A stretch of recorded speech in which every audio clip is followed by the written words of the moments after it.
রাধে রাধে বন্ধুরা, আজকে বানিয়ে ফেললাম নিরামিষ কচুর শাকের রেসিপি। এর জন্য প্রথমে কচুর শাকটা ভালোভাবে ধুয়ে নিয়েছি। এরপর আমি খুব ভালোভাবে কেটে নেব।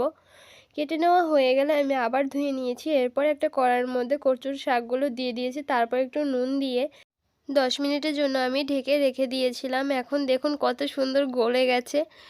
এরপর আমি আর কিছুক্ষণ জ্বালিয়ে নেব, যতক্ষণ না জলটা আরেকটু কমে যাচ্ছে। জলটা একটু শুকিয়ে গেলেই এটা আমি অন্য একটা পাত্রে নামিয়ে রাখবো।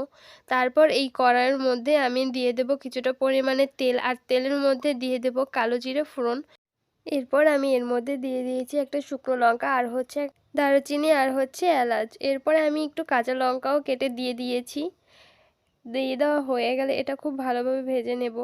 যখন এটা ভাজা হয়ে যাবে তার মধ্যে দিয়ে দেব সেই কচুর শাকটা। কচুর শাকটা দিয়ে খুব ভালোভাবে মিশিয়ে নিতে হবে। মিশিয়ে নেওয়া হয়ে গেলে এর মধ্যে দিয়ে দেব পরিমাণ মতো হলুদ। হলুদ দিয়ে আমি খুব ভালোভাবে মিশিয়ে নেব। মিশিয়ে নেওয়া হয়ে গেলে আমি এটাকে অল্প আঁচে জ্বালাতে থাকবো যতক্ষণ না পর্যন্ত এই শাকটার গায়ে থেকে সব জল শুকিয়ে যায়। তারপর একটু তেঁতুল দিয়ে দিচ্ছি। এই শাকটা আমার একটু টক টক ভালো লাগে, টক মিষ্টি। এর জন্য আমি একটু তেঁতুলও দিয়ে দিচ্ছি, আর এতে গলাটাও ধরবে না যদি কচুতে সমস্যা থাকে। তারপর আমি একটু হিং দিয়ে দিচ্ছি। হিং দিয়ে আবার নাড়াচাড়া করে নিচ্ছি। এটা আমি বারবার নাড়াচাড়া করে নেব যাতে জলটা ভালোভাবে শুকিয়ে যায় কিন্তু নিচ থেকে পুড়ে না যায়। এরপর আমি একটু চিনিও দিয়ে দিচ্ছি। চিনি দিলে একটু মিষ্টি হয়। আর এমনিতে আমি যে কচুটা রান্না করছি এই কচুটা অনেকটাই মিষ্টি।